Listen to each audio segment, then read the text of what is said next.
आज श्री मोक्षमार्ग प्रकाशक ग्रंथ से चौथा अधिकार ऊपर આપણે સ્વાધ્યાય ચાલી રહ્યો છે। આ અધિકાર ના અંદરમાં દુઃખના કારણોનો પરિચય કરાવેલો છે। અધિકાર એટલા માટે મહાન અધિકાર છે જે અધિકાર दुखना कारण बतावे, दुखना कारण अद्योपांत परिचय करावे, એટલા માટે અધિકાર પણ ઉપકારી છે। જેટલો ઉપકાર સુખના કારણ બતાવવા વાળા અધિકારનો છે એટલું જ મહત્વ દુઃખના કારણો બતાવવા વાળા અધિકારનું પણ છે। કે જ્યાં સુધી दुखनो कारण परिचय नहीं होय अर्थात ये कार्य दुखनु कारण से ख्याल न होय ત્યાં સુધી એ કાર્યને અભાવ કરવાનો એ કારણને મટાડવાનો ઉપાય જીવ શું કામ કરે। એટલા માટે આ અધિકાર ઘણો મહત્વનો છે। એમાં આપણે મિથ્યા જ્ઞાનનું સ્વરૂપ એ ટોપિક પર ચર્ચા અહીંયા ચાલી રહી છે। પેજ નંબર છે કેમ છે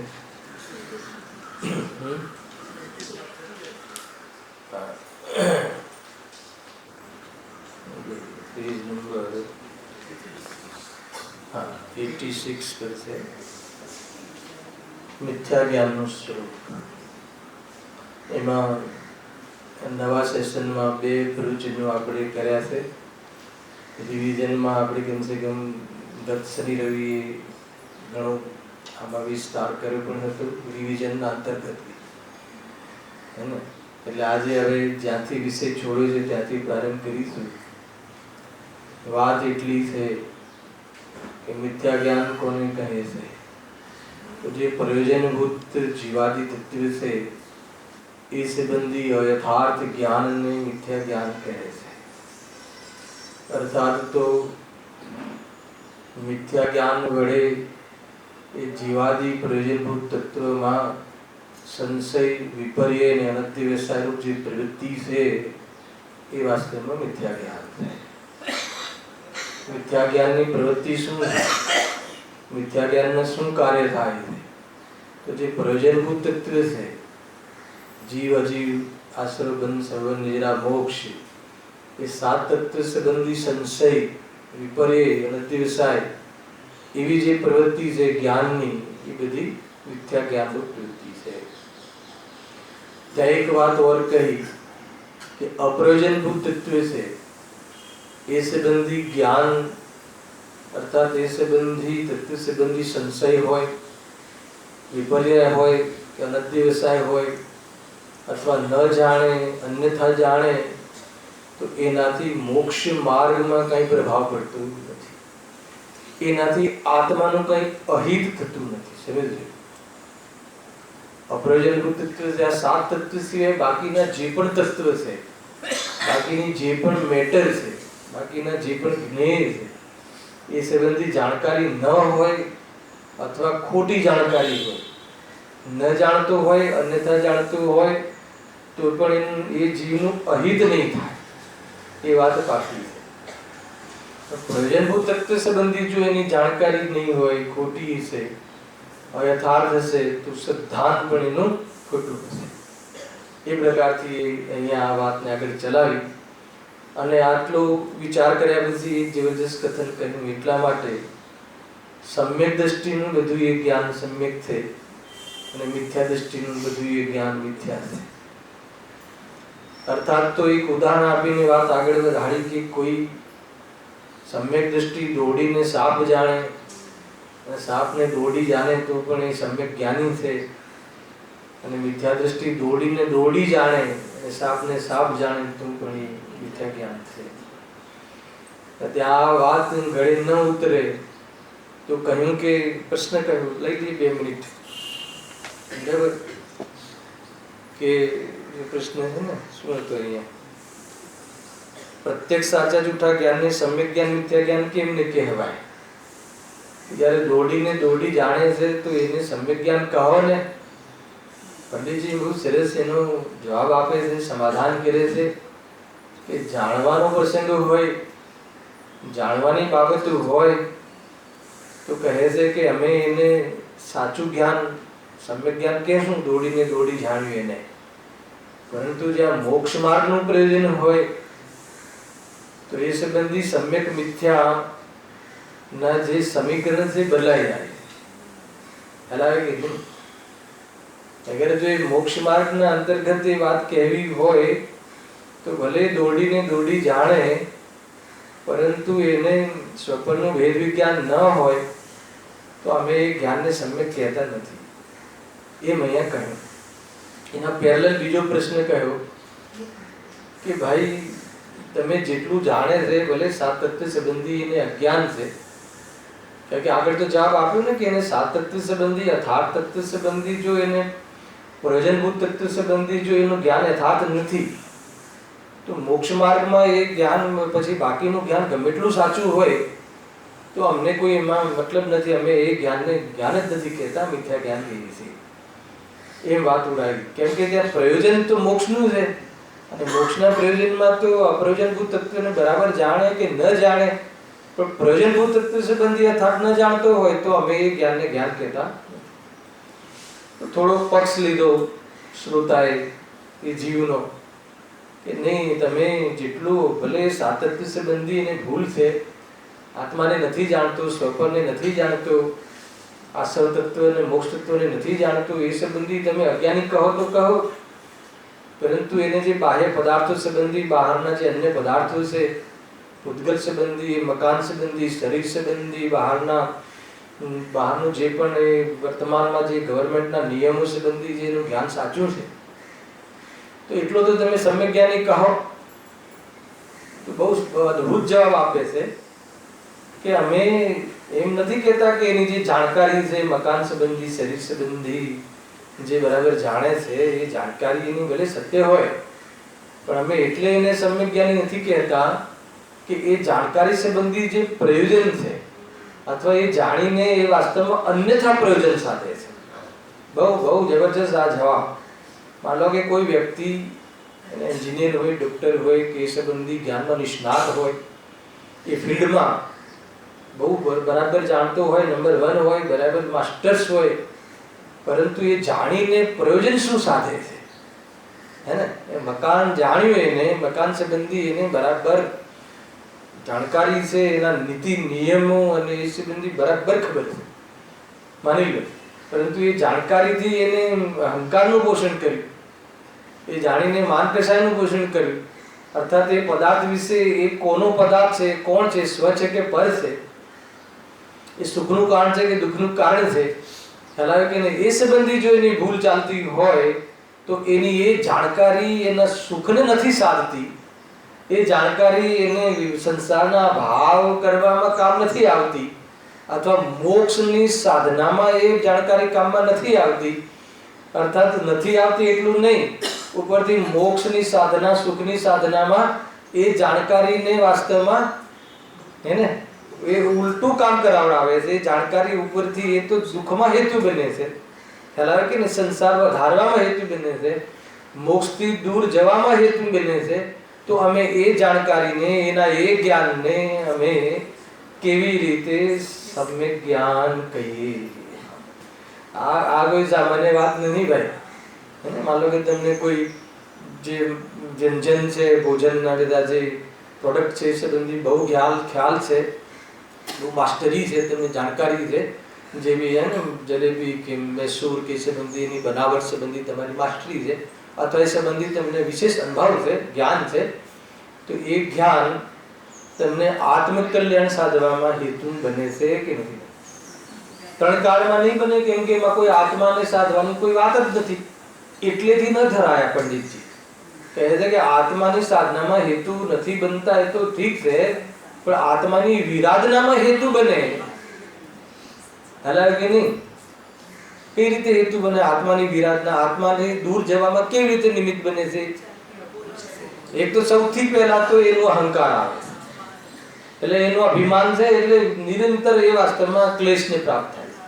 બીજું, જેને આ માસ્ટરી હોય તો વર્તમાન ઉપયોગ ત્યાં રમાડે છે, હે ને? એ સંબંધી એને માનના પોષણ માટે બહારમાં એનું હે ને એ લોકો ઓર જાણે, લોકો ઓર એ સંબંધી મારો પરિચય રાખે, એટલે એની પ્રવૃત્તિ, એની જ્ઞાનની પ્રવૃત્તિ, એની એટલે જ્ઞાનની પ્રવૃત્તિ એ બાજુ વિસ્તાર કરે છે. તો સ્વપરનું ભેદ વિજ્ઞાન ક્યારે કરશે? આત્મ સંબંધી જાણકારી ક્યારે લેશે? અને આત્માની અનુભૂતિ કરવાનો પ્રયાસ ક્યારે કરશે? અને શું કામ કરશે? કે જ્યારે એને એમ માની લીધું છે કે આ જ મારું સ્વરૂપ છે, આ જ વાસ્તવમાં મને હે ઉપાદેય છે, આ જ વસ્તુ ઈષ્ટ છે, આ મને અમારી જાણકારી એને માસ્ટરી છે, એને લઈને દુનિયામાં મને યશ મળે છે, એને લઈને મને ધન મળે છે, એને લઈને મને સુખ મળે છે, જ્યારે એવું માનતો હોય તો એ સંબંધી, એ જાણકારી સંબંધી એનો આવા જે ખ્યાલાત છે, આવા ઉલટા ખ્યાલાત છે, આ ઉલટું જાણે છે. એટલા માટે અમે એને ભલે જાણકારી એ પદાર્થ સંબંધી સાચી હોય તો પણ અમે આ મોક્ષ માર્ગનું જ્યારે પ્રયોજન હોય અથવા સુખી થવાનું જ્યારે પ્રયોજન હોય તો અમે એ જ્ઞાનને સમ્યક જ્ઞાન કહેતા નથી. મને બતાવો કે આપણું પ્રયોજન, મોક્ષ માર્ગનું પ્રયોજન અથવા સુખી થવાનું પ્રયોજન કયા જીવનું છે ને કયા જીવનું નથી. જો હું તમને એમ પૂછીશ ને કે જેનું મોક્ષ માર્ગનું પ્રયોજન હોય તો તમે એક વખત એમ કહેશો કે ભાઈ તો મોક્ષ માર્ગનું જેને પ્રયોજન હોય ને એના માટે આ વાત તમે કહી, અમારા માટે ન કહી, કેમ કે એને જો એ ખ્યાલ નથી. પણ હું તમને એને આપણી ચાલતી ભાષામાં કહું ને, સુખી થવાનું જેનું પ્રયોજન હોય, કે સુખી થવાનું પ્રયોજન તો અમારું પણ છે, હે ને? ખાલી જ્ઞાનીઓનું કે ખાલી આત્માર્થીઓનું કે ખાલી સાધર્મીઓનું કે ખાલી એને સ્વાધ્યાયી જીવોનું છે એવું નહીં, અમારું પણ સુખી થવાનું પ્રયોજન છે. અરે સુખી થવાનું પ્રયોજન જીવ માત્રનું છે, ખ્યાલ આવે કે નહીં? બધા જીવનું સુખનું પ્રયોજન છે. એના ત્રણ લોકના જેટલા પણ જીવ છે બધા સુખ ચાહે છે, દુઃખ તે ભયવંત. ખ્યાલ આવે કે નહીં? તો પછી અમારું જો સુખનું પ્રયોજન છે અને તમે એવો ન્યાય બતાવો છો કે આજે અમારે જે બહારનું અપ્રયોજનભૂત પદાર્થનું જ્ઞાન, બહુ માસ્ટર્સ જ્ઞાન, સાચું જ્ઞાન, એ સંબંધી સમ્યક જ્ઞાન, એ સંબંધી સાચી જાણકારી, બધી જ જાણકારી, સર્વાંગ જાણકારી અમારા આત્મકલ્યાણને નથી સાધતું, હે ને? આત્મકલ્યાણ એટલે આત્માનો શબ્દ મૂકો, સુખી થવાનું કાર્યનું એ પ્રયોજનની સિદ્ધિ નથી કરતું, તે નથી કરતો. પણ અમને તો એવું જ લાગે છે કે જ્ઞાન અમે વધારે ભણેલો હોય તો વધારે સુખી. લોકની અંદર તો એવી જ છે ને બધી ગણતરી, ખ્યાલ આવે ને? લોકમાં શું ગણતરી છે? જે હાઈ સ્ટડી કરી હોય એ વધારે સુખી. એ જ છે ને, જ્ઞાનની ઓરથી જોવામાં આવે તો કહે છે કે હાઈ સ્ટડી કરી હોય પરંતુ જ્ઞાનનો વિવેક ના હોય અને કસાય તીવ્ર હોય તો કેટલો સુખી હોય. એટલે સુખનું કારણ હાઈ જ્ઞાન કે હીન જ્ઞાન નથી, દુઃખનું કારણ હીન જ્ઞાન અને સુખનું કારણ અધિક જ્ઞાન અથવા અપ્રયોજનભૂત તત્વ સંબંધોનો વિશેષ જાણકાર, જનરલ નોલેજ બહુ હોય, બાહ્યનું નોલેજ બહુ હોય, કારણ કે નહીં એ સુખી હોય નહીં, ઉપરથી જનરલ નોલેજ વધારે હોય અને આ પ્રયોજનભૂત તત્વનો ખ્યાલ ના હોય તો એ જનરલ નોલેજ એ જીવને, મેં કન્ડિશન મૂકી છે, ચિંતા નહીં કરતા. તો તમે કહેશો કે તમે એન્જિનિયર ડોક્ટર પાસે પાછળ જ પડી ગયા છો. કોઈ હમણાં કોઈ સ્ટુડન્ટ આવ્યો હોય કે એમ નથી, એની ખબર હોય, એ સંબંધી માસ્ટરી હોય, એ સંબંધી જ્ઞાનનો વિકાસ હોય, પણ પ્રયોજનભૂત તત્વની ખબર ના હોય. એને જે સંબંધી જાણે છે એ સ્વ છે કે પર છે, એ મારું છે કે પર છે, સ્વ છે કે પર છે, મારું છે કે પારકું છે, અરે એ મને સુખ આપે કે દુઃખ આપે, અને મને સુખ કોણ આપે? આત્મા આપે, સ્વયં સ્વભાવ આપે કે જ્ઞેય આપે? અરે એની જ્ઞેયની જાણકારી વિશેષ છે એ આપે કે વાસ્તવમાં સ્વપરનું ભેદ વિજ્ઞાન છે એ આપે? અગર જો એ તને એ સંબંધી પ્રયોજન જ્ઞાન જે છે, પ્રયોજનભૂત જ્ઞાન છે, પ્રયોજનભૂત તત્વ છે એ સંબંધી અગર તને ખ્યાલ નથી તો કહે છે કે એ જ્ઞાન તને સુખ તો નહીં આપે પરંતુ તને દુઃખમાં નિમિત્ત બનશે. ખ્યાલ આવે કે નહીં? જબરજસ્ત છે. આ વાત સમજમાં આવે છે કે નહીં? કેટલી વાર રોજ આવીને આ વાત કરીએ ને તો બી ગમે એવી છે. કેમ કે આપણને આપણી ભૂલ અહીંયા થાય છે ને તો એ ભૂલ આપણે ભૂલી જઈએ છીએ. શું ભૂલી જઈએ છીએ? ભગવાન ભૂલી જઈએ છીએ કે ભૂલ ભૂલી જઈએ છીએ? હે ને? અરે ભૂલ છે એ પણ ભૂલી જઈએ છીએ. અને ભૂલ નથી લાગતી, ગુણ લાગે છે. હે ને? જોયું? અને ભાઈ દીકરો તમારો એન્જિનિયર હોય, સારું ભણ્યો હોય, વિશેષ ભણ્યો હોય, ગુણ છે કે દોષ છે? હલાવે કે નહીં? પ્રયોજનભૂત તત્વની ખબર નથી તો બધો દોષ જ દોષ છે. અને પ્રયોજનભૂત તત્વની ખબર હોય તો એને ખ્યાલ આવે કે આ વધારે જ્ઞાન ને ઓછું જ્ઞાન નહીં, જાણવું એ તો આત્માનું સ્વભાવ છે. હલાવે કે નહીં? આખી વાત પલટાઈ જાય. આજકાલ જુઓ તમે, બે છોકરાઓ હોય, બે દીકરાઓ હોય તો એના પ્રત્યે આ બધું પક્ષપાત ને પાર્સાલિટી કરો છો ને એ બધું ઘરની અંદર કેવી જાતનું વાતાવરણ ખરાબ થઈ જાય છે. ભાઈ એક છોકરો જરા હોશિયાર હોય તો તમે એના પર વધારે ધ્યાન આપો. હોશિયાર એટલે તત્વનું નહીં. હલાવે કે નહીં? અને તમે જુઓ પછી બે છોકરાઓ વચ્ચે માતા પિતા ભેદભાવ કેમ કરે છે? હે ને? આ પ્રશ્નનો જવાબ તમે મને કાલે આપજો શાંતિથી. આપણે માતા પિતાનો રોલ અદા કરી રહ્યા છીએ તો આ ભૂલ આપણેથી કેમ થાય છે? બધાની પાસે જવાબ છે. મોહના કારણે, ગેરસમજના કારણે, તત્વની ખબર ન હોવાના કારણે, સ્વ અને પરની ખબર ન હોવાના કારણે, આત્મા તત્વની મહિમા ન હોવાના કારણે, ચૈતન્ય તત્વની સામર્થ્ય ન હોવાના કારણે, જીવના અસલ સ્વરૂપની ખબર ન હોવાના કારણે. અરે બહારમાં જે આ સાંજે ચાલે ને વિષય આપણો, એ બહારમાં જે આ સામાન્ય વધઘટ અને હિ નજીક પર્યાય અને પર્યાય ભેદ છે એ એનું સ્વરૂપ નથી એવું ન ખબર હોવાના કારણે બધી જ વાત આવી શું બાકી રહી. તો આ રીતે છે, બહુ જોરદાર છે. એટલું જ નહીં, અહીંયા તો એમ કહે છે કે અપ્રયોજનભૂતની તને માસ્ટરી હોય છોડી દે. પ્રયોજનભૂત તત્વ સંબંધી તને માસ્ટરી હોય, પ્રયોજનભૂત તત્વની જાણકારી બી તને યથાર્થ હોય, એની ઇન્ફોર્મેશન બરાબર હોય, ક્ષણ જ્ઞાન તારું સ્પષ્ટ હોય, ધારણા જ્ઞાન ક્લિયર હોય, પરંતુ હલાવે કે નહીં? જે સાત તત્વમાં હે ઉપાધિ શું છે એને એ સાત તત્વમાં પ્રયોજન કઈ રીતે છે, અગર એ વિધિ ખબર ના હોય તો એ જ્ઞાન પણ તને ભવના હેતુ અને ભવમાં ભવ વધારવાનો હેતુ બને છે. કઠિન કામ છે શાસ્ત્ર જ્ઞાન. અરે શાસ્ત્ર જ્ઞાન ભવનો હેતુ નથી. શાસ્ત્ર જ્ઞાનનો એ પોતાનું સ્વરૂપ માની લેવું, શાસ્ત્ર જ્ઞાનના અંતર્ગત જે કહ્યું છે એ રીતે ન માનવું, એ તો પછી એ જ્ઞાન પણ તારી માન કશાયના પોષણમાં એને અર્થાત તો બહારમાં કાંઈ અપેક્ષા રાખવામાં હેતુ ન બને, એમ ન બને. જેને આત્મકલ્યાણનો ઉદ્દેશ નથી એને બહારમાં જ્ઞાનની પ્રભાવના કરવા પાછળનો ઓર શું ઉદ્દેશ હોય છે? બોલો. મતલબ કે મને હું અહીંયા 10 લક્ષણના અથવા આ બધા પ્રવચન કરવા અહીંયા આવું છું, 10 લક્ષણમાં પણ આ તત્વ અભ્યાસ કરાવવા આપણે જતા હોઈએ છીએ વારંવાર.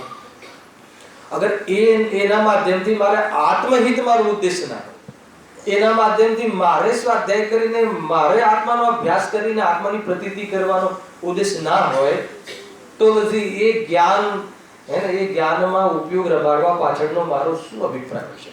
મારું કયું શું મનોવિજ્ઞાન કામ કરતું હશે? અને લોકો ઉદ્દેશમાં ઓળખે અને બધા મને ઓળખે, હે ને? હું મને ઓળખું એવું નહીં, બધા મને ઓળખે. ઠીક છે, બધા તને ઓળખશે તો શું થઈ જશે? હે ને? બધા તને સારા વિદ્વાન તરીકે નહીં, હું તો કહું છું કે ત્રણેય કાળના સિદ્ધ અને અરિહંત પરમાત્મા, ત્રણેય બધા જ પરમાત્માઓ તને જ્ઞાયક ભાવ તરીકે ઓળખશે તો એ તને શું થઈ જશે? કે જ્યાં સુધી હું જ્ઞાયક ભાવ છું એમ તું તને નહીં ઓળખે ત્યાં સુધી ત્રિકાલવર્તી નમો લોય સભ્ય સાવણમ, ત્રિકાલવર્તી પંચ પરમેશ્વરીઓ તને જ્ઞાયક તરીકે ઓળખતા હશે, ઓળખતા જ હોય છે, તો પણ તારી એક કર્મની નિર્જરા નહીં થાય અને મોક્ષ માર્ગમાં આગળ નહીં વધે. અરે તારો આ સંસારનો ચક્રનો એક આંટો પણ નહીં ટળે. ભાઈ એટલું જોરદાર છે. એવું નથી કે લૌકિક જ્ઞાન વધારે હોય એની ધુલાઈ કરી છે પંડિત ટુડેલજીએ, અને શાસ્ત્ર જ્ઞાન વધાર્યું અને જ્ઞાન વધારવાનો પુરુષાર્થ કઈ કરાવવો નથી. આ જો હું તમને બતાવું, ગયા શનિવારે અમારી ચર્ચા થઈ હતી, ગુરુવારે ત્યાં, કે પરમાત્માના 2 ગુણ. પરમાત્માના કેટલા ગુણ છે? 2 ગુણ. એક સર્વજ્ઞતા અને એક વિતરાગતા. હિતોપદેશી છે એ તો ઔપચારિકતા છે, હે ને? એ કોઈ એ તો ખાલી તીર્થંકર કેવલીને લાગુ પડે છે, બાકી અનંત કેવલીઓને કોઈ હિતોપદેશીની વાત નથી આવતી. એ તો બહારમાં એમના વાણી આપણને હિતમાં નિમિત્ત બને છે, અથવા એ એવા જીવનો ઉપદેશ હોય એ અહિતકારી કેમ હોય સામાન્યમાં. 2 ગુણ કયા? સર્વજ્ઞતા અને વિતરાગતા. એમાં એ જે 2 ગુણ કહો કે 2 જે એમની વિશેષતા પ્રાપ્ત કરી, 2 પદ પ્રાપ્ત કર્યા, એમાં સર્વજ્ઞતા માટે કોઈ જગ્યાએ પુરુષાર્થ કરવાનું કહ્યું હોય તો કહો. મહેન્દ્રભાઈ, તમને ઘણો અભ્યાસ છે સ્વાધ્યાયનો, ઘણા શાસ્ત્રોનો. કોઈ શાસ્ત્રમાં તમારે વાંચવામાં આવ્યું હોય કે સર્વજ્ઞતા માટેનો પુરુષાર્થ કરવાનું કોઈ જગ્યાએ પ્રેરણા આપી હોય જીતુભાઈ તમારા આ 30 વર્ષના જે સ્વાધ્યાય જીવનમાં, તો મને અત્યારે કહો. કહ્યું છે કોઈ દિવસ? સર્વજ્ઞતા માટે પુરુષાર્થ કરો, કેવલ જ્ઞાન માટે પુરુષાર્થ કરી. પુરુષાર્થ શાના માટે કરવાનો? રાગના અભાવનો, હે ને? સ્વભાવના નિર્ણયનો.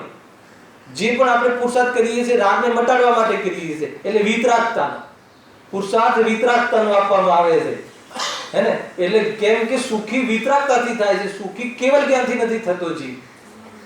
હલા એ તો જે વિતરાગી થઈ જાય છે એને કેવલ જ્ઞાન ગિફ્ટમાં મળે છે, એક પર એક ફ્રી. કેવલ જ્ઞાન ફ્રી મળે છે. જોઈ લેજો, જે આત્મામાં સ્વરૂપમાં ડૂબી જાય છે, સ્વરૂપમાં રમી જાય છે, એને કેવલ જ્ઞાન મફતમાં લબ્ધિ નવલબ્ધિમાં કેવલ જ્ઞાન આવ્યું કે ના આવ્યું? મળી જાય છે. શું ફરક પડી ગયો? અને કેવલ જ્ઞાન થયા એટલે સુખી છે કે સુખી થાય એ કેવલ જ્ઞાનને લે છે? આખી વાત તમે સમજો. એટલે સુખી થવા માટે પણ જ્ઞાનનો રોલ ખાસ નથી, હે ને? જ્ઞાનનો રોલ એટલો છે કે શ્રદ્ધાને વિષય આપવા પૂરતો જ્ઞાનનો રોલ છે. શ્રદ્ધાને સાચો વિષય આપવા માટે આગમ આશ્રિત એટલા જ્ઞાનનો રોલ છે. એનાથી વિશેષ જ્ઞાનનો રોલ સુખી થવા માટે નથી. સુખી થવા માટે શ્રદ્ધા અને ચારિત્ર પર પૂરું વાસ્તવમાં પ્રેરણા આપવામાં આવી છે કે ભાઈ તું જાણે તો છે પણ અભિપ્રાય ક્યારે પલટીશ? પછી અભિપ્રાય પલટી ગયો હોય તો એ ભરતજીને કહેશે, કોણ કહેશે? ભગવાનની વાણીમાં આવશે કે ભરતજી એને સાહેબ સંકિત તો કરી લીધો, પરંતુ ઉપયોગની સ્થિરતા ક્યારે કરશો? એના વગર આ મોક્ષ નહીં પામવાનો છે. ખ્યાલ આવે? આખું કન્સેપ્ટ જુઓ તમે. એટલા માટે કહે છે કે પ્રયોજનભૂત તત્વ સંબંધી જાણકારી ગમે એટલી હોય, ખૂબ જાણકારી હોય, પરંતુ એનાથી બી અગર અન્યથા પ્રયોજન સાધે, અરે એનાથી આજીવિકાનું પ્રયોજન સાધે, એનાથી માન પોષણનું પ્રયોજન સાધે, અને એટલા માટે જો ગુરુદેવશ્રીએ જે નૈતિકતા બતાવી છે ને એવી કોઈ નથી બતાવી. કેટલો આખા લેખ વચ્ચે તો આવ્યા હતા, અને જૂના વળી આત્મધર્મના લેખ વળી પાછા બોર્ડ પર મૂકવામાં આવ્યા હતા. કોઈ જીવા શાસ્ત્ર અભ્યાસ કરીને કરાવીને પૈસાની કમાણી કરે આવ્યું છે ને આખું બધા, તો કહે છે કે નિર્માલ્યનો ભોગનો દોષ લાગે છે, અને બહુ મોટો દોષ લાગે છે. ખ્યાલ આવે? હા,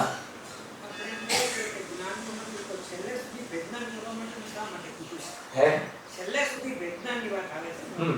તો એ જે વેદજ્ઞાન એ જે વેદજ્ઞાન કહ્યું ને મહેન્દ્રભાઈ, એ વેદજ્ઞાન જ્ઞાનની વરથી નથી કહ્યું, એ વેદજ્ઞાનનું પરિણમનની વરથી કહ્યું. અને પરિણમન ત્યારે કહેવાય કે શ્રદ્ધા પરિણમી જાય, અને વેદજ્ઞાન રૂપે પરિણમી જાય ત્યારે કહેવાય કે એ રાગનો અભાવ થાય. હા,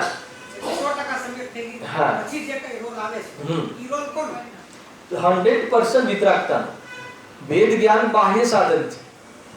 વેદ જ્ઞાનને બાહ્ય સાધન કહ્યું. વિકલ્પાત્મક જે વેદ જ્ઞાન, પ્રયત્ન કરવાનું વેદ જ્ઞાન, જે નિર્ણય કરવા માટે જે વેદ જ્ઞાન કહ્યું, શાસ્ત્ર સ્વાધ્યાય કહ્યું, એ વાસ્તવમાં બહુ બાહ્ય વાત છે. એ વેદ જ્ઞાન કરીને અભિપ્રાય પલટાવવાની વાત, એમાં પુરુષાર્થ લાગુ પડે છે. જે અત્યારે આપણે વેદ જ્ઞાન કરીએ છીએ એ વાસ્તવમાં પુરુષાર્થ નથી. વેદ જ્ઞાનના માધ્યમથી તત્વનો નિર્ણય કરીએ છીએ એ વેદ જ્ઞાન, અરે એ પુરુષાર્થ છે બાહ્ય માંડી. હે પલટાઈ જાય છે ને, પણ ચોથા ગુણ સ્થાને અભિપ્રાય પલટાવા પછી બી ચારિત્રના પુરુષાર્થ માટે બી સ્વરૂપનો આશ્રય લેવો છે. હવે ઘણીવાર એમ લખ્યું, ત્યાં તમે જે પ્રશ્ન કર્યો છે એને રહસ્યપૂર્ણ ચિઠ્ઠીમાં પ્રશ્ન છે, બહુ સુંદર પ્રશ્ન છે, કે જ્યારે સવિકલ્પથી નિર્વિકલ્પનો એક ટોપિક છે, એમાં એવું લખ્યું કે એમાં જ્ઞાની માટે લખ્યું, સમ્યક દ્રષ્ટિ જીવ માટે લખ્યું. સમ્યક દ્રષ્ટિ જીવ શુદ્ધોપયોગ કરવા માટે ભેદ જ્ઞાન કરે છે, આવું લખ્યું. તો ત્યાં પ્રશ્ન કર્યો ગુરુદેવજીને કોઈએ કે એને ભેદ જ્ઞાન નથી. અને જો ભેદ જ્ઞાન નથી તો સમી દ્રષ્ટિ શામાં? એ સેમ પ્રશ્ન થયો ને, એનો જવાબ ગુરુદેવજી આપે એ તમને કહું છું. એ કહ્યું કે એને ભેદ જ્ઞાન પરિણમન રૂપ છે, ઉપયોગ રૂપ નથી. આવો જવાબ આવ્યો, બધું જ સમાધાન. કેમ કે ભલે એને પરિણમન રૂપ ભેદ જ્ઞાન છે, પરંતુ ઉપયોગ તો હજુ એ પરમાં લગાવે છે. ઉપયોગ તો હવે રાગના અનુસાર એ પરમાં રમી રહ્યો છે. તો ફરીથી બુદ્ધિપૂર્વક વળી પાછો જે સમ્યક દર્શન માટે કર્યું હતું એ વિચારમાં ભેદ વિજ્ઞાન લાવશે. છતાં બી વિચારમાં ભેદ વિજ્ઞાન લાવીને જો એ ભેદ વિજ્ઞાનનો વિકલ્પ નહીં તોડે તો સુધી એ આગળ નહીં વધે. એટલા માટે મુખ્ય કારણ તો વાસ્તવમાં શ્રદ્ધા અને ચારિત્ર્યની કહી. અને લાસ્ટ ટાઈમ પણ મેં વાત કરી હતી કે જે ગુણસ્થાન આરોહણ છે ને, ગુણસ્થાન આરોહણ એટલે શું કે હર સમય વધતી જતી વિતરાગતા અથવા મોક્ષ માર્ગમાં જે આગળ પ્રયાણ કરે છે એ ગુણસ્થાનના જે ભેદ કહ્યા એમાં પણ જ્ઞાનને મુખ્ય નથી કર્યું. ગુણસ્થાનની વ્યાખ્યામાં બી શ્રદ્ધા અને ચારિત્ર્ય ગુણ લીધા. મોહ અને યોગના નિમિત્તથી એને શ્રદ્ધા અને ચારિત્ર્ય ગુણની તારતમ્ય રૂપ અવસ્થા અથવા તો અશુદ્ધ, શુદ્ધ, અશુદ્ધ અને શુદ્ધ અવસ્થાઓ જે છે એ અવસ્થાઓને ગુણસ્થાન કહે છે. ત્યાં બી શ્રદ્ધા અને ચારિત્ર્ય ગુણ. મને લાગે, મને બતાવો મહેન્દ્રભાઈ, બીજો એક આપણા લેવલ પર આપણે વિચાર કરીએ કે આપણે લોકો 25 વર્ષથી 30 વર્ષથી જેને જેટલા વર્ષથી આપણે સ્વાધ્યાયના માધ્યમથી ભેદ વિજ્ઞાન કરીએ છીએ કે નથી કરતા? કરીએ છીએ, બરાબર છે. અથવા માન લો કે આપણા જીવનમાં કોઈ એવી ઘટના ઘટે, આપણા જીવનમાં કોઈ એવો પ્રતિકૂળતા આવે, શરીરમાં રોગ આવે, સંયોગનો વિયોગ થાય, હે ને, એ બહારમાં થાય તો આપણે શું કરીએ? ભેદ વિજ્ઞાન, હે ને, કે ભાઈ તો સંયોગ છે, સંયોગનો વિયોગ તો થાય જ, એનાથી તો હું ભિન્ન છું, એના ગયા પછી બી મારું કંઈ જતું નથી. ખ્યાલ આવે કે નહીં? મને બતાવો કે આ ભેદ જ્ઞાનથી કેટલું સાચું સુખ પ્રગટ્યું અથવા કેટલા કર્મોની નિદ્રા થઈ આજ સુધી, કેટલા ઘટાડે? એક પણ નહીં, હે ને. પણ કરવાનું જો કહેવાનું આવે છે ભેદ જ્ઞાન અને કરવાની હોય છે અભેદની દ્રષ્ટિ. આપણને આ ખ્યાલ આવવો જોઈએ, હે ને. શું કરવાનું કહો છો? ભેદ જ્ઞાન કરો, ભેદ જ્ઞાન કરો. ભેદ જ્ઞાન કરવાનું તો કહેવામાં આવે છે, પણ કરવાનું છે અભેદનું જ્ઞાન. અભેદનું જ્ઞાન, નિજ જ્ઞાન, સ્વ જ્ઞાન. ના ખ્યાલ આવે? કરવાનું શું કહેવામાં આવે છે કે શરીર જુદું છે, આત્મા જુદું છે, તો આ બે જુદા છે. તો એનો અર્થ થઈ ગયો કે શરીરને પણ તું એક અખંડ અભેદ માન અને આત્માને પણ તું એક અખંડ અભેદ માન. બેને મિક્સ માન્યા, એનો અર્થ એ થઈ ગયો કે બંનેને અભેદ ના માન્યા, એક ના માન્યા, પૂર્ણ ના માન્યા. બંનેને જુદા જુદા જોયા, જેમ જેમ જોયા તો બંનેને અભેદ જોયા, હે ને. આત્મામાં પણ અભેદ દ્રષ્ટિ અને વસ્તુને પણ અભેદ દ્રષ્ટિથી જો. આ વસ્તુને અભેદ દ્રષ્ટિથી જોવું એટલે શું? પૂતગલ પદાર્થને અભેદ દ્રષ્ટિથી જોવું એટલે શું? અને આત્માને અભેદ દ્રષ્ટિથી જોવું એટલે શું? અભેદ દ્રષ્ટિ એટલે કે એના તમામ સામર્થ્ય, એના ગુણ પર્યાય એમાં અભેદ રૂપે, અખંડ રૂપે વર્તે છે. એટલે એની ટોટલ સામર્થ્યની, ટોટલી સંપત્તિ, ટોટલી કાર્ય કરવાની કાર્યક્ષમતા, કાર્યદક્ષતા એ દ્રવ્યની સાથે વર્તે છે. એ રીતે તું જો અને એ રીતે આત્માને જો. જ્યારે દરેક દ્રવ્યને એ રીતે અભેદ એટલે પૂર્ણ. ખ્યાલ આવે કે નહીં? અભેદ એટલે દ્રવ્ય ગુણ પર્યાયથી પૂર્ણ, અભેદ એટલે ચતુષ્ટયથી પૂર્ણ. દરેક દ્રવ્યને સ્વચતુષ્ટયથી પૂર્ણ જો એનું નામ બાહ્યમાં ભેદ જ્ઞાન નિમિત્ત બન્યું એટલે ભેદ જ્ઞાન કહેવાય છે, પણ ખરેખર એનું નામ અભેદનું જ્ઞાન, અભેદની દૃષ્ટિ. એટલી વાત છે. ખ્યાલ આવે કે નહીં? અહીંયા જ્યાં જો એકદમ જ્યારે ન્યૂ કમર્સ હોય, નવી ભાષા, નવી સભા હોય, સ્ટાર્ટિંગ હોય, ત્યારે વક્તાનું જે પ્રવચન હોય ને એ બદલાય છે. કેવી રીતે બદલાય છે કે ભાઈ સ્વાધ્યાય કરો. શું કહે? સ્વાધ્યાય કરો, હે ને. તમે જે પ્રયોજનભૂત તત્વ સંબંધી જાણો, અધ્યાત્મ ગર્ભિત ગ્રંથોનો અભ્યાસ કરો. આ રીતે જ્ઞાન કરવાનું કહેવામાં આવે છે. પણ જ્યારે જે સભા 25 વર્ષથી સ્વાધ્યાય કરી રહી હોય અને જેનો અધિકાંશ જીવન સોળગંડમાં વીતતું હોય, જીતુભાઈ, હવે એ જ્યારે એવા જે શ્રોતાઓ જ્યારે સભામાં હોય ત્યારે એને શું કહીએ? સ્વાધ્યાય કરો એમ કહીએ. મહેન્દ્રભાઈ, તમને કોઈ માન લો કે મિત્ર સાધર્મિક કહે તો તમને સ્વાધ્યાય કરવાનું કહે? તમે મને સ્વાધ્યાય કરવાનું કહો? તમે મને ભેદ વિજ્ઞાન કરવાનું કહો? તમે મને શું કહો રાજેશભાઈ? હું મારા 8-8 કલાક 10-10 કલાક રોજનું સ્વાધ્યાય છે અને તમે મને સ્વાધ્યાયની પ્રેરણા આપો તો શું કેવું એ સભામાં પછી ગુરુદેવ એનો ટોન બદલાઈ જાય, હે ને. કે સ્વાધ્યાય કરીને જે કરવાનું હતું એ કર્યું, હે ને? વેદ જ્ઞાન 25 વર્ષથી વેદ જ્ઞાનની માંડી છે આ શબ્દ, ખ્યાલ કે નહીં? પણ આત્મામાં મંડાણ કર્યું, એક અભેદની દ્રષ્ટિ કરી એટલે શ્રદ્ધા કરી. શ્રદ્ધા નથી કરી તો એ જ્ઞાન કોઈ કાર્ય કર્યું નથી. કર્યા રાખ વેદ જ્ઞાન અને કર્યા રાખ વેદ જ્ઞાનની પ્રભાવના પ્રચાર પ્રસાર કર્યા રાખ. ખ્યાલ આવી ગયો ને? આખો ટોન બદલાય છે જ્યારે જે વખતે આજે આવ્યું ને, જ્યાં જ્યાં જે હોય એ કઈ હતું, જ્યાં જ્યાં જે યોગ્ય છે તહાં સમજવું તે આત્માથી જરી.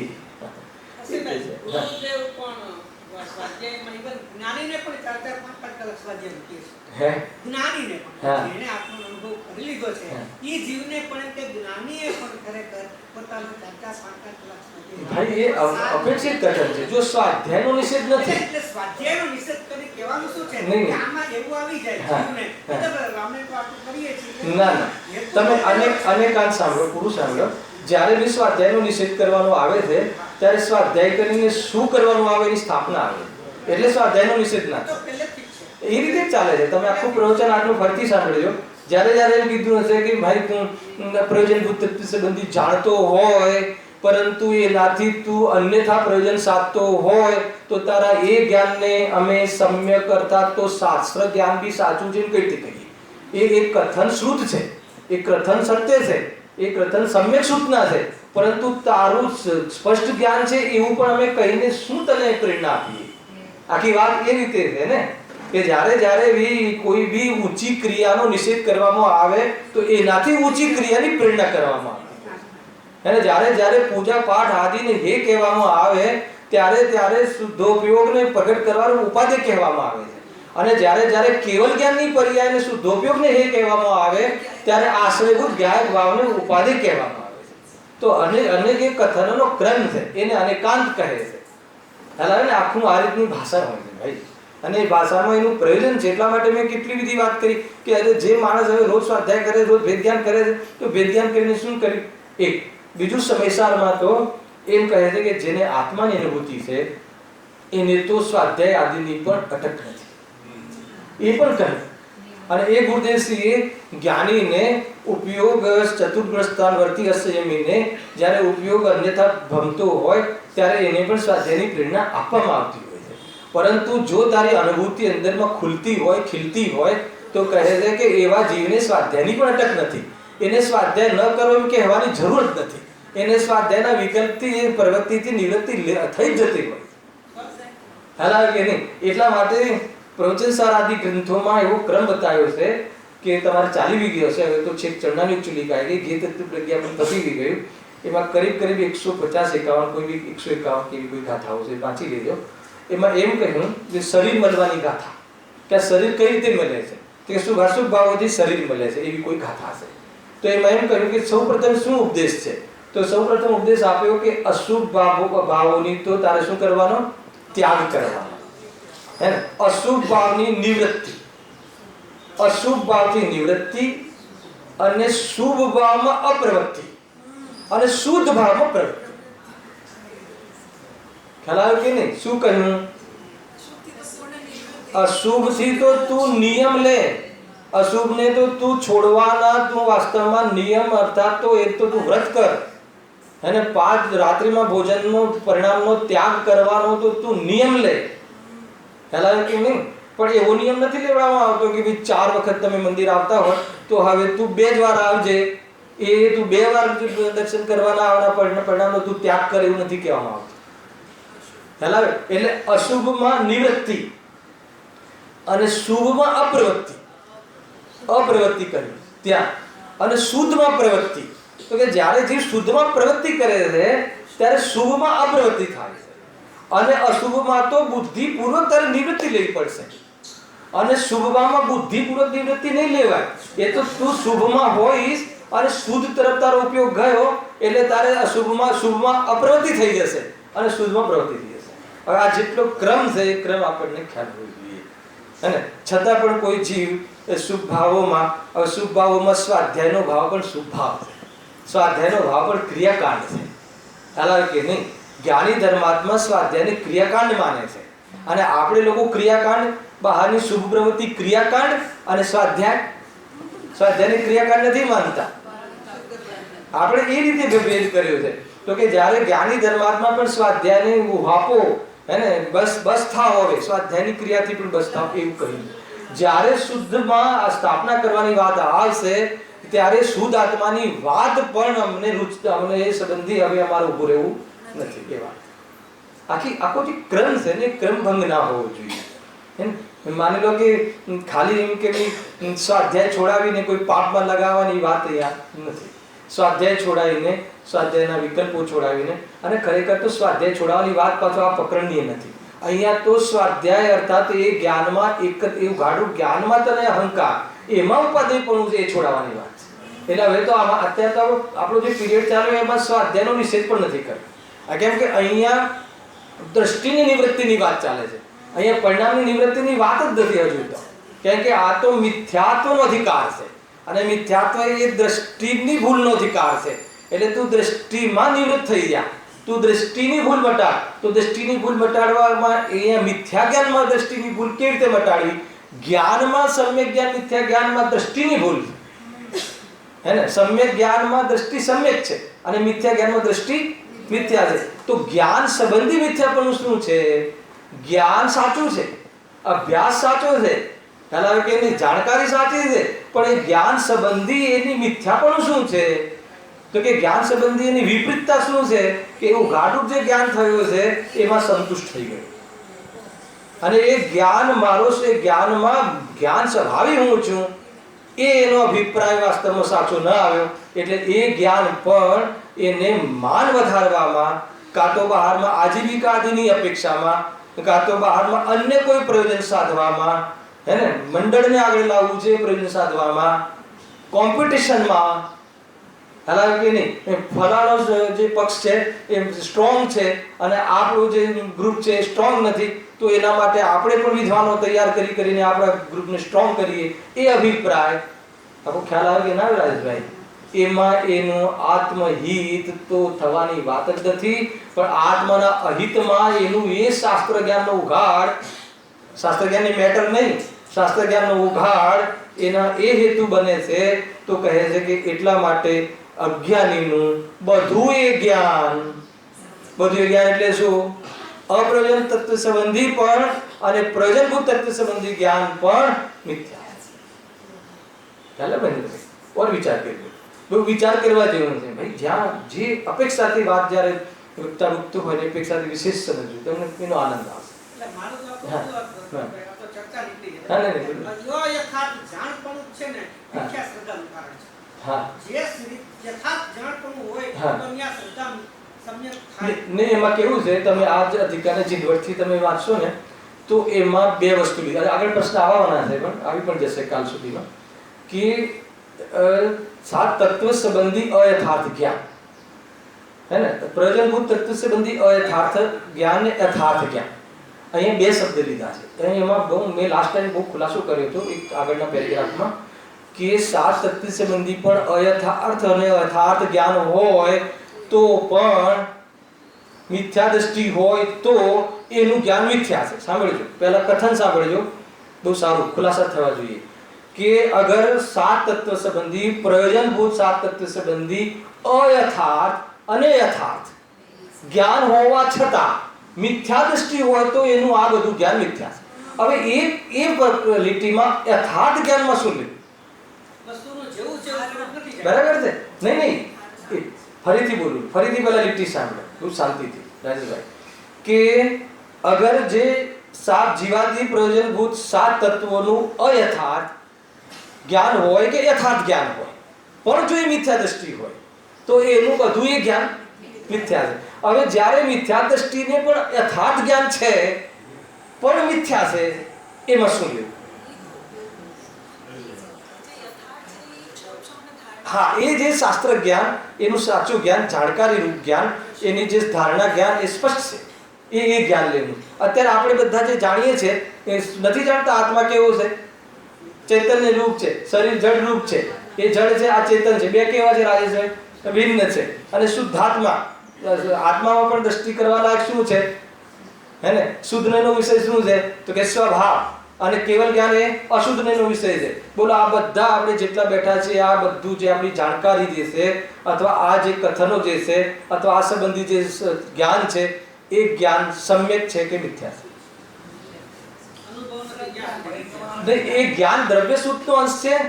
ખ્યાલ આવે કે નહીં? અરે આગમ આશ્રિત સત્ય જ્ઞાન છે. સત્ય હોવા છતાં મારો અભિપ્રાય એ પ્રમાણે નથી, એટલા માટે હું મિથ્યા જ્ઞાની છું. માનો અત્યારે હું તમને જેટલા કથનો કહું છું, હવે હું મિથ્યા દ્રષ્ટિ છું કે સમ્યક દ્રષ્ટિ છું એ સાઈડમાં રાખો, પણ જે કથન કહું છું એ જીવની વાણી છે કે મારી વાણી છે? હે ને? એ ગુરુની વાણી છે, કુમકુમદેવની વાણી છે કે મારી વાણી છે? હવે કુમકુમદેવને જઈને પૂછો કે આ તમારી વાણી છે કે ભગવાનની વાણી છે? કે ભગવાનની વાણી. ભગવાનને જઈને પૂછો તો જે વસ્તુ સ્વરૂપને બતાવે. માનો કે હું તમને પૂછું સંકેત, દ્રવ્ય કેટલા? 6. તત્વ કેટલા? 7. બરાબર છે? હવે આ જે તમે કથન કહ્યું ને આ તમે જાણો છો એ ગલત છે કે સાચું છે? બરાબર કે તો એ દ્રવ્ય શુદ્ધનો અંશ છે. એ તમારી ધારણા નથી, એ તમારી વાત નથી, એ તો તમે દ્રવ્ય શુદ્ધના આધારે કહો છો. અને જીનની વાણી છે, એને કોના મોઢાથી નીકળે છે મહત્વની વાત નથી, પણ એ વાણી છે એ વાણી જે સત્યને પૂછતી હોય જીનની વાણી છે. એટલા માટે કુમકુમદેવ કહે છે કે આ વાણીમાં જે ભૂલ થઈ ગઈ હોય, સ્ખલન થઈ ગયું હોય એ તો મારી ભૂલ છે એમ સમજજો, અને બાકી જે વાત છે એ તો જીનની વાણી છે. એટલે જે સત્યનું નિરૂપણ છે, નિરૂપણ સત્ય છે એ તો વાસ્તવમાં સમ્યક છે, પરંતુ એ અનુસાર એ અભિપ્રાય આવ્યો ને, અભિપ્રાય શ્રદ્ધા નથી પલટી, અને એ વાસ્તવમાં એ જ્ઞાન એના શ્રદ્ધાને પલટાવવામાં હેતુ નથી બન્યું, તો એ જ્ઞાન ચાહે સાચું હોય તો પણ એને વાસ્તવમાં ભવના ભાવ હેતુ નિમિત્ત નથી બનતું. એટલા માટે અમે એ જ્ઞાનને વાસ્તવમાં શું કહીએ છીએ? મિથ્યા જ્ઞાન કહીએ છીએ. એટલેથી શાંતિ ન વળી. કહે છે કે તું એમાં હેતુ તો નથી બનાવતો, પણ તું સામા હેતુ બનાવે છે. એ જ્ઞાનને તું સામા કારણ બનાવે છે. એ તારા જાણકારી જ્ઞાનમાં તું વિદ્વતાને સિદ્ધ કરવામાં, એ જ્ઞાનને તું બહારમાં તારો બહારમાં યશ વધે એમાં, કે બહારમાં કોઈ એના કારણે તને બહારમાં ધંધો સારો મળી જાય એમાં, અને સારી ઓળખાણો થાય. આ વાતમાં બધા સાંભળવા મોટા મોટા શેઠિયાઓ આવે છે તો એમાં શેઠિયાઓ પ્રભાવિત થઈ જાય. તો પ્રભાવિત થઈ જાય તો આપણી સામે જોવે. ખ્યાલ આવે છે કે નહીં ક્યાં સુધી આ વાત ચાલતી હોય છે? તો કે અગર એ હેતુમાં તું આ હેતુ બનાવે તો કહે છે કે તારા જેવો દુષ્ટ કોઈ નથી. હવે આખી વાત ફરી જાય છે ભાઈ. તો હવે આમાં આપણે એને 7 તત્વની જાણકારી ન લેવી કે એનો અભ્યાસ ન કરવો એ વાત ક્યાંથી નીકળી?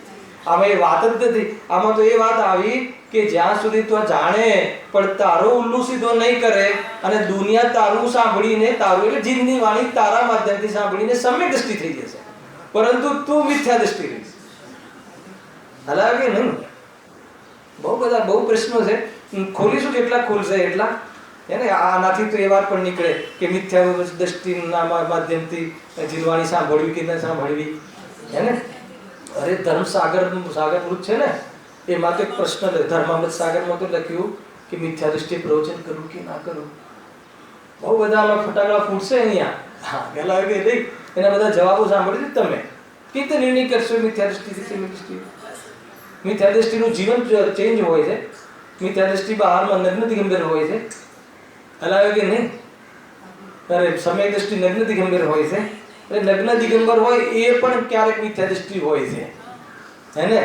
જ્યારે સમ્યક દ્રષ્ટિની ઉત્કૃષ્ટ દશા નગ્ન દિગંબર છે, મુનિ દશા, પરંતુ નગ્ન દિગંબર હોવા છતાં પણ મિથ્યા દ્રષ્ટિ હોય છે. કઈ રીતે નક્કી કરશો તમે? હે ને? પંડિત બનારસી દાસજી ભાઈ એમને નાટક સમયસાર લખ્યું. નાટક સમયસાર લખ્યું તો એમને એમની જીવન કથામાં એક વાત લખી. શું વાત લખી ખ્યાલ છે? વાંચજો એમની જીવન કથા, ખૂબ જોરદાર લખી છે. કે જ્યારે આ મેં નાટક સમયસાર લખ્યું ત્યારે મને આત્માની દ્રષ્ટિ નહોતી. નાટક સમયસાર ગુરુદેવશ્રી એના પર પ્રવચન કર્યા છે. એ નાટક સમયસારના લેખક સ્વયં લખે છે. શું લખે છે? કે જ્યારે મેં આ નાટક સમયસાર ગ્રંથની રચના કરી ત્યારે મારી દ્રષ્ટિ સમ્યક નહોતી. હાલાકી કે નહીં, ત્યારે મારું જ્ઞાન સમ્યક નહોતું. પણ મને જ્યારે આત્મદ્રષ્ટિ થઈ ગઈ અને પછી મેં ફરીથી નાટક સમયસાર વાંચ્યું તો એમાં એક બી કરેક્શન નહોતું. વાંચી ગયું હે કે નહીં? શું લખ્યું? કે જ્યારે પછી મને સમ્યક દર્શન થઈ ગયું એ બી કબૂલ કર્યું. મને સમ્યક દર્શન થયું ને પછી મેં નાટક સમયસાર ફરીથી અધ્યોપાંત અભ્યાસ કર્યો તો એમાં એક બી કરેક્શન ન મળ્યું. એનો અર્થ શું કે બધું જ બરાબર હતું. એનો અર્થ એ થઈ ગયો કે સમ્યક દર્શન પહેલા જે આત્મ સંબંધી જ્ઞાન હોય છે એ સાચું હોય છે અને દ્રષ્ટિ થઈ ગયા પછી પણ જ્ઞાન એ જ રહે છે, કઈ ફેર પડતો નથી. કરેક્શન દ્રષ્ટિમાં કરવાનું છે, કરેક્શન જ્ઞાનમાં નહીં. જ્ઞાનમાં કરેક્શન નહીં હોય તો દ્રષ્ટિ સમ્યક ક્યારે નહીં થાય એ વાત પહેલી. પણ જ્ઞાનમાં કરેક્શન કરવામાં 50 વર્ષ લગાવી દેવા અને દ્રષ્ટિમાં કરેક્શન કરવાનો વિચાર ન કરવો અને દ્રષ્ટિમાં કરેક્શન માટે જ્ઞાનમાં કરેક્શન થઈ ગયું છે, એને થયેલું છે, એના પર તું હવે બસ એના પર બહુ સમય નહીં લગાવ એમ કહેવામાં આવે તો તમને એમ થાય કે હજુ જ્ઞાનનો કેમ નિષેધ કર્યો છે? તો કે જ્ઞાનનો નિષેધ નથી. જ્ઞાનમાં કરેક્શન પછી જે કરવાનું છે કરેક્શન એની પ્રેરણા. તો ખ્યાલ આવે આખું જે લોજિક જે મેજિક છે એ રીતનું આ છે. અરે ભાઈ હે ને હમણાં તમારે કઈ ચાલે છે ચરણાની ચુલિકા છે ને એમાં 232મી ગાથા કાઢો સંસ્થા છે કાઢો ટાઈમ છે ને. હા 232 જ છે કદાચ. બહુ હે ને 15 વર્ષ પહેલાનો અભ્યાસ મગજમાં હોય કે ના હોય છે ને. સામાન્ય જાય કાગ્રને વાંચો.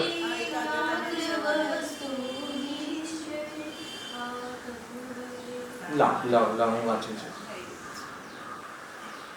બહુ જોરદાર છે આ બધા વિષયો. ઘણી વખત શંકા સમાધાનના એક પીરિયડ રાખો અને મજા આવશે. સામાન્ય જાય એકાગ્રને એકાગ્ર વસ્તુ નિશ્ચય નિશ્ચય બને આગમ વડે આગમ પ્રવર્તન મુખ્ય કરાવે કે નહીં. આ મુનિરા ચરણાયુગ ચુલિકા આ ચારિત્રનો અધિકાર છે. એમાં આચાર્ય ગુરુગુંદે પોતાના શિષ્યોને મુનિ શિષ્યોને એમ કહે છે કે આગમ પ્રવર્તન મુખ્ય છે. જ્યાં સુધી આત્મામાં સ્થિરતા ન રહે તો જીન વચન રમ્યંતે એમ પણ આવે છે. તો જ્યારે તને તારું આગળનો પુરુષાર્થ નથી થતો તો આ રીતનું જીવન જીવવું યોગ્ય છે. પરંતુ આગળના પુરુષાર્થ માટે આ જીવન જીવીને તું એનો પક્ષ લઈ અને એમાં સંતુષ્ટ થઈ જઈશ તો 7 તત્વની ભૂલ છે. એક તત્વની નહીં, 7 તત્વની ભૂલ છે. હવે તમે વાંચો થઈ ગયેલી છે ગાત થઈ ગઈ આવી હે હવે આવશે બરાબર. બહુ સરસ છે. તો આ રીતે કહ્યું છે આમાં. એકાગ્રતા એ કોનું લક્ષણ છે? સામાન્ય. સામાન્ય એટલે કોણ? મુનિ. મુનિરાજનું એકાગ્રતા લક્ષણ છે. હાલ કે નહીં ઘણું બધું ભણવાનું બાકી છે. 7મા અધિકારમાં તો આવે છે મોક્ષ તત્વ સંબંધી ભૂલમાં શું કીધું જીતુભાઈ ખબર છે તમને? મોક્ષ કોને કહે છે હે? તો એક તો આ રીતે વ્યાખ્યા મળે છે કે ભાઈ જેને 8 કર્મનો ભાવ થઈ ગયો છે, પછી જ્ઞાનની ઓરથી કે જેને લોકાલોકનું જ્ઞાન થઈ ગયું છે અને પુણ્યના ઉદયની ઓરથી ત્રિલોક પૂજ્ય છે એને મોક્ષ કહે છે. આ બરાબર છે કે નહીં કથન? 7મા અધિકારમાં પંડિતજી કહે છે કે જે મોક્ષ તત્વ સંબંધી આવો ખ્યાલ ધરાવતો હોય એને મોક્ષ તત્વ સંબંધી ભૂલ છે. એને ઊભા થઈ જઈએ આપણે તો અરે જે જીવ મોક્ષમાં જાય છે એને આ ત્રણેય વિશેષતાઓ હોય છે પરંતુ એ મોક્ષ તત્વ નથી. અને એ તો મોક્ષ તત્વનો વ્યવહાર છે અથવા જે મોક્ષ જાય છે એનું બહારી જીવન છે. એટલે એને ઉપચારથી મોક્ષ કહે છે. મોક્ષ તત્વ તો જે અનંત સુખી છે એ મોક્ષ તત્વ. 7મો અધિકાર આવશે આપણે 5મો છઠ્ઠાથી એને એમાં જૈન મત અનુયાયી મિથ્યા દૃષ્ટિનું વર્ણન છે. હવે આમાં મોક્ષ તત્વમાં મેં શું ખોટું કીધું? અરે તે જે કીધું એ સાચું છે પરંતુ એ મોક્ષ તત્વ નથી. એ ઉપચારથી મોક્ષ તત્વ છે, વ્યવહાર મોક્ષ તત્વ છે. પરમાર્થ મોક્ષ તત્વ તો શું છે? જે મોહ રાગ દ્વેષથી સંપૂર્ણ મુક્ત થયો એ નાસ્તિક અને અસ્થિથી સંપૂર્ણ આનંદ થયો અસ્થિ. આવી જે પરિણતિ છે, આવું જે તત્વ, આવી વિશેષતા છે એને મોક્ષ તત્વ કહે છે. અને આવા મોક્ષ તત્વને જે પામ્યો છે એ જીવ વાસ્તવમાં હે ને એ રીતે છે અર્યંત સિદ્ધ ભગવાન છે. તો ક્યાં કેવી રીતે કથનો છે એનો વિશેષ વિચાર કરવો જોઈએ.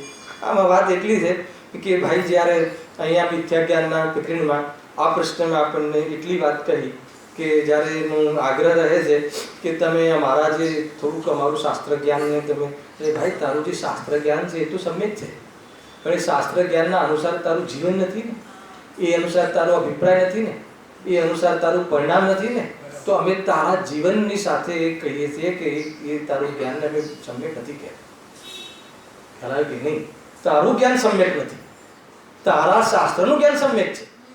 और એનો ખુલાસો જોઈએ. તારું જે શાસ્ત્રનું જ્ઞાન છે સમ્યક છે, પણ તારું જ્ઞાન સમ્યક નથી. કેમ કે સમ્યક જ્ઞાન કોને કહે છે? કે મિથ્યા સમ્યક દર્શનની સાથે જે જ્ઞાન હોય છે એને સમ્યક કહે છે. અથવા જે જ્ઞાનમાં જીવાદી પ્રયોજનભૂત સાત તત્વમાં સંશય અને વિપર્ય અને અધ્યવસાયરૂપ પ્રવૃત્તિ નથી થતી, એ જ્ઞાનને અમે સમ્યક કહીએ. ખ્યાલ આવે? આખી જે થીમ છે આ રીતની છે. એકદમ બરાબર તમે સમજજો, બી મજા આવશે. જો આગળ હવે આપણે એકચ્યુઅલી અહીંયા સુધી આવ્યા હતા. હવે આગળનો પ્રશ્ન આપણો સિલેબસ અહીંયા સુધી ચાલી ગયો છે. જો પ્રશ્ન ઉઠાઈ લઉં છું, 5 મિનિટ છે ને. એ મિથ્યા જ્ઞાનનું કારણ શું છે? કયા મિથ્યા જ્ઞાનનું?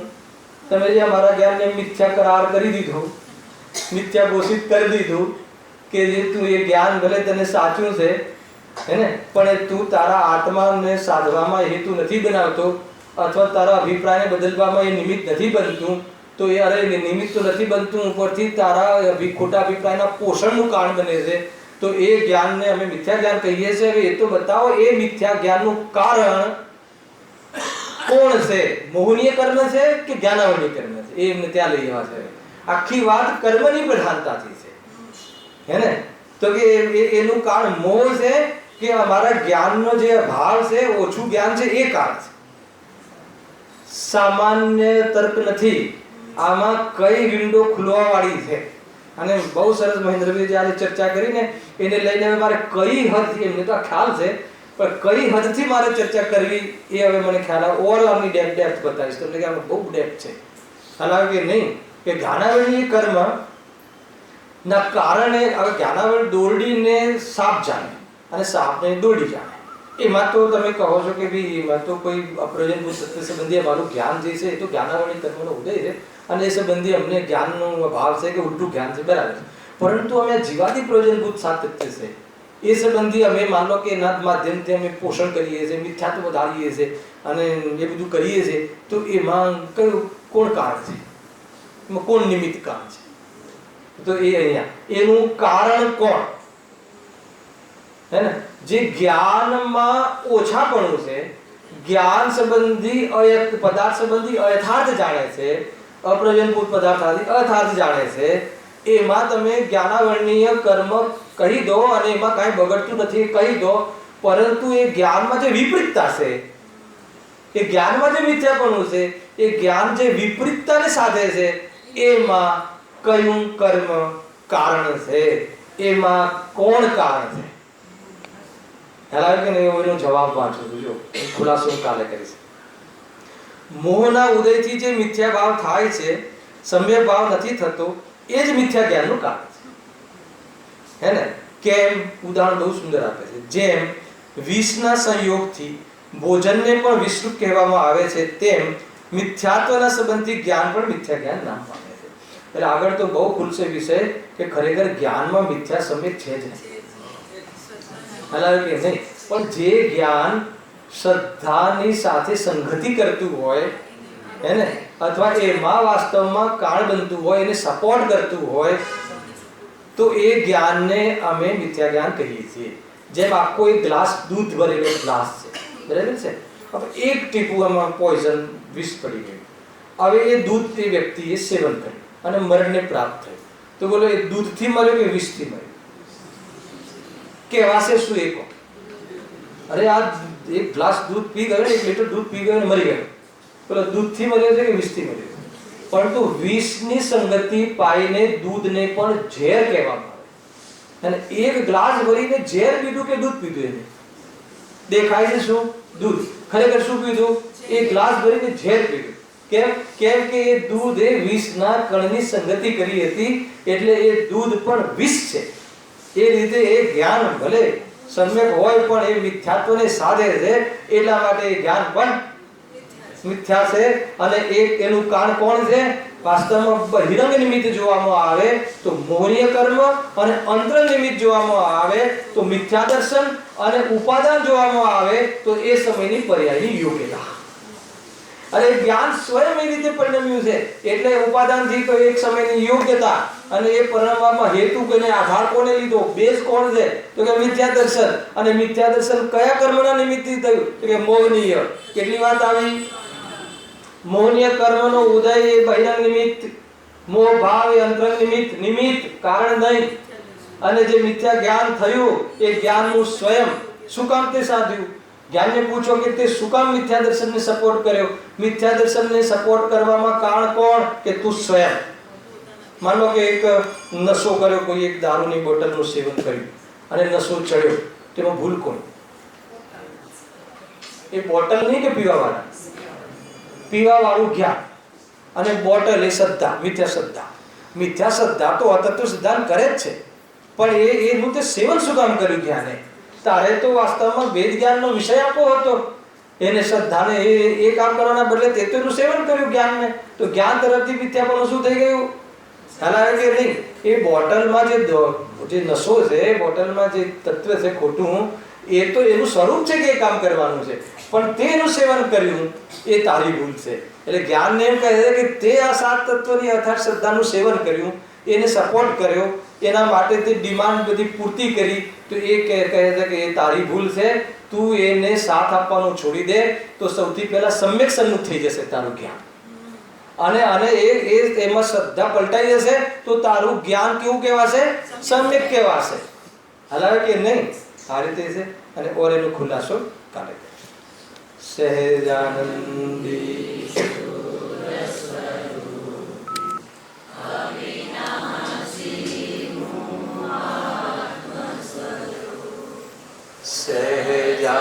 સહેજાનંદી શુદ્ધ સ્વરૂપી અવિનાશી આત્મ સ્વરૂપ. સહેજાનંદી શુદ્ધ સ્વરૂપી અવિનાશી આત્મ સ્વરૂપ. રાત્રિ ક્લાસ છે.